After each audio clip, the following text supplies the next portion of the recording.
Hey guys, it's Kelly.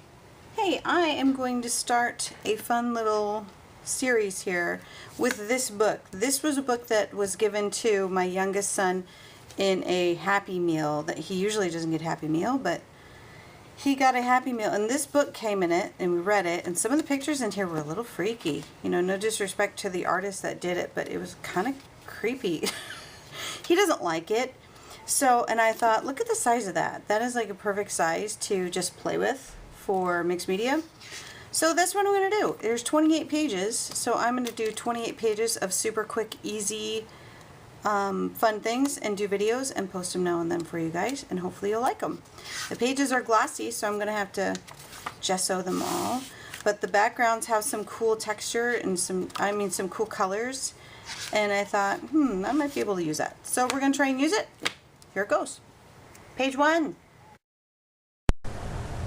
Okay, so here we go.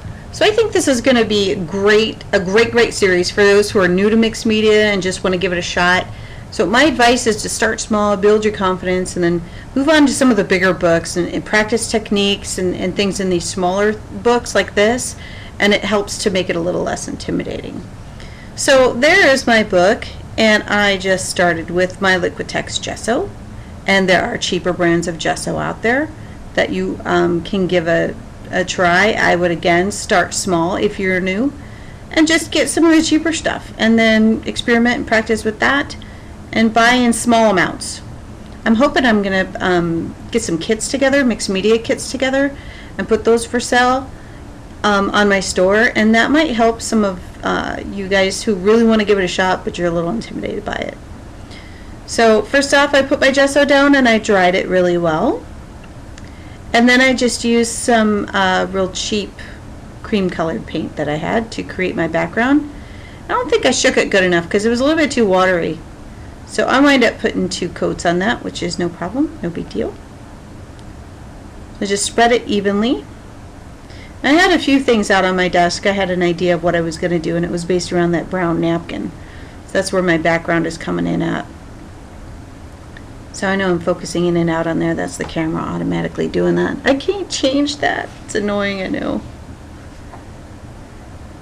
So I just laid down my background color with my brush and dried it really well. And then I've had this napkin that I tried to use in a different project. It's already separated. There are, for those that don't know, there are 3 layers of napkins. And that one was ready to go. I had already taken the other layers off. And I wanted to use that dragonfly.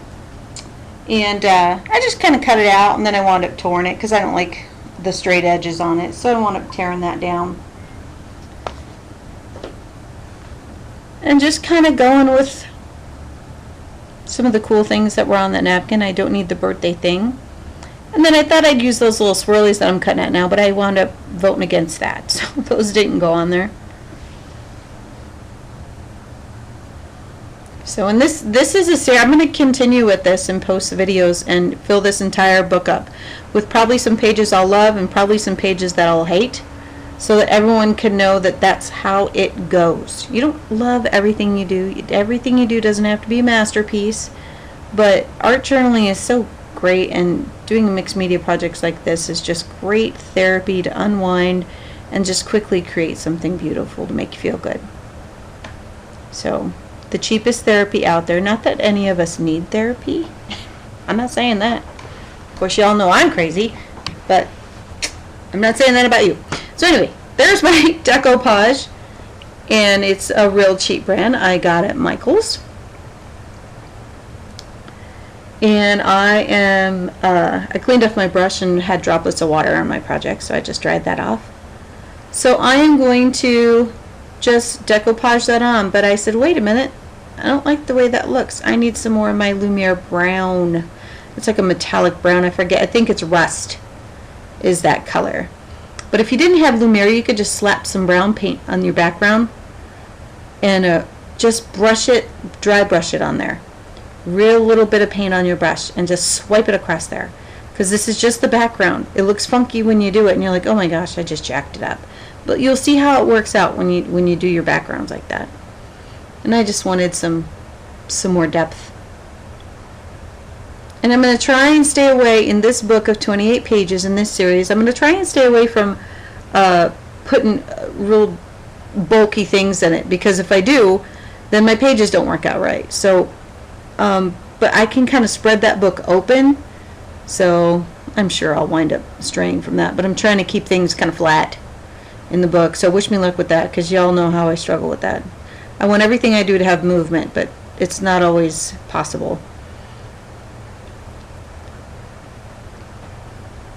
So, and I'm sorry guys, for some reason the portion of my video where I just laid some strips of paper down was corrupt and it wouldn't get added on here, so I'll try to explain what I did, but all it is just strips of paper, and you'll see it. I just tore strips of paper from my scraps and just decoupaged them on just like I did a napkin, and you'll see them right there. That's really all you missed.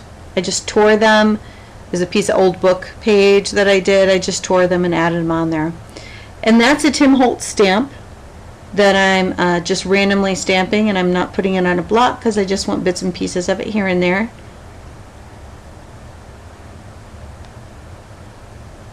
And this took no time at all for me to do this page. It was quick and easy. I loved it. And that's another Tim Holtz kind of like a flourish stamp. It's real pretty. I did that on the edge. I'm finding my stamp set. They're both from Stamp Anonymous. I don't know what collection it is. I showed ya. That's the one with the blackbird with the music notes on it. It's a real popular one.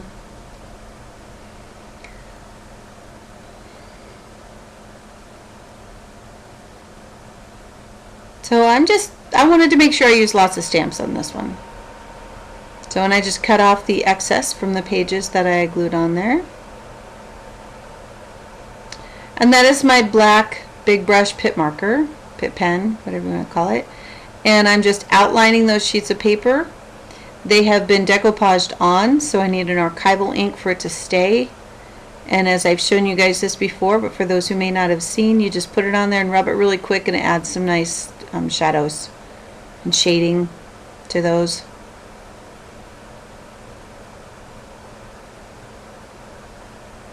I don't really know why I did it. I just thought, well, maybe I'll highlight those a little bit. And this is my fun book. This is my fun series book. I'm just going to go with whatever I want to do. If I don't love the page, I don't care. I'm still going to post it. And you guys will see how that process works.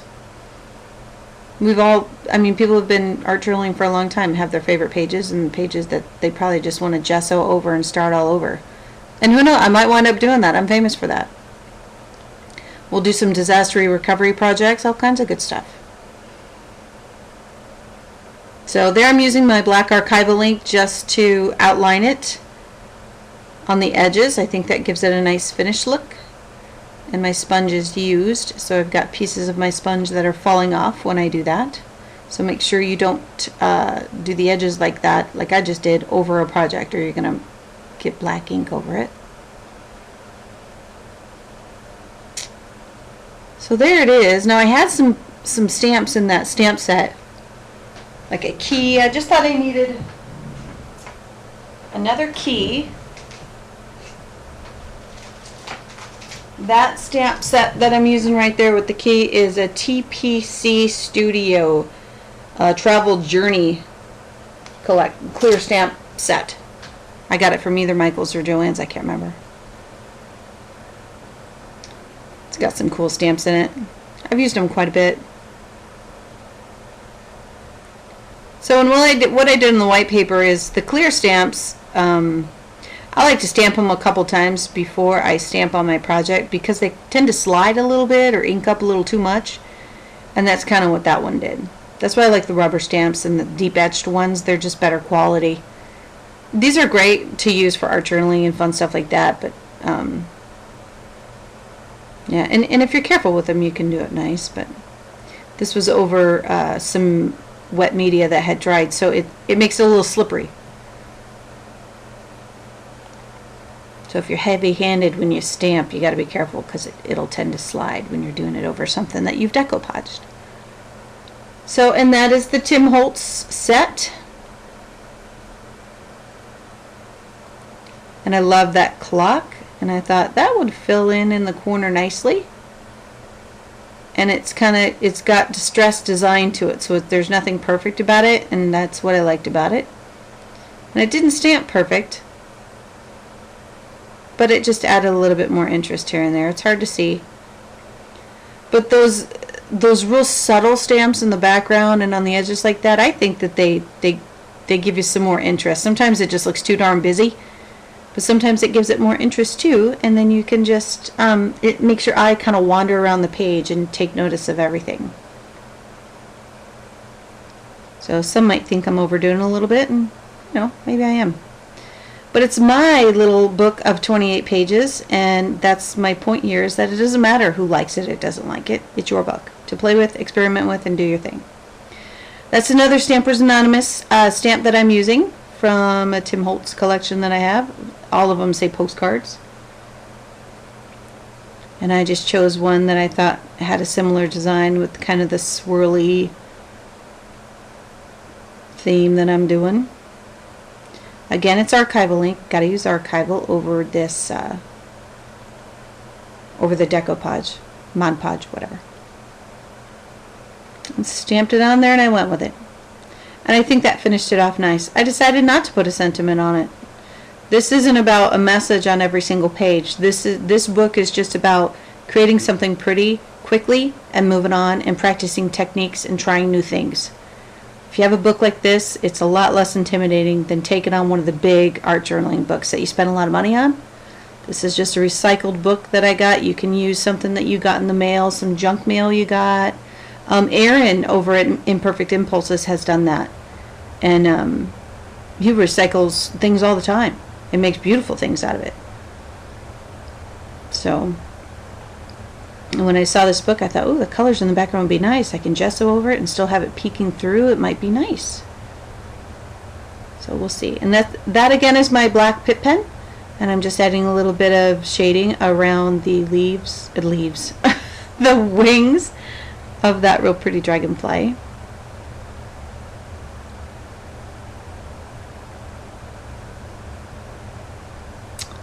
And then taking a look, what do I want to do? That pen is a Sharpie pen. It's an opaque oil pen, and I cannot find a good white pen for journaling. And this one I thought, oh, I finally found one. This is going to work out well. But then when you push it down, the ink oozes out all over the place. Ugh. So now I have I think this is like the 4th or 5th white pen that I've tried that's still not working out for me. So if you guys have a tried and true white pen that you use for journaling, I sure would love some feedback on that, because I still always go back to my white Jelly Roll pen. I think that was the cheapest one I got, and it still works really well, but sometimes it's not as white and crisp as I want it, and sometimes it gets clogged, and it doesn't do well over medium like this, over Mod Podge or gel medium, whatever I use. I can struggle with it, and it didn't go on evenly. And this one worked okay, but once it started getting dry, I squished it down, and you'll see it all spilled all over my table. Not all over, I'm exaggerating, but it still oozed out, and I just wanted it on the tip. I was disappointed, because I've got another opaque pen like that, and it did the same thing. And that didn't ooze out. I just barely pushed it, and then I drew a little circle on my non-stick craft sheet there. There it goes, look. Hello. Poured out everywhere. Thank you very much. I was hoping that wouldn't happen. It did. It still worked, but I was disappointed. So finding a good white journaling pen is hard. And then I wound up smearing it on that key, and I kind of like that, but with that pen you got to be quick if you're going to smear it. I have a white Pitt pen, but it's too thick, and I needed a real fine print, a real fine tip one. So after I added those white highlights, I said it's done. So there it is. I hope you guys like it and enjoy the series. There's a lot more to come, 27 more pages. Thanks.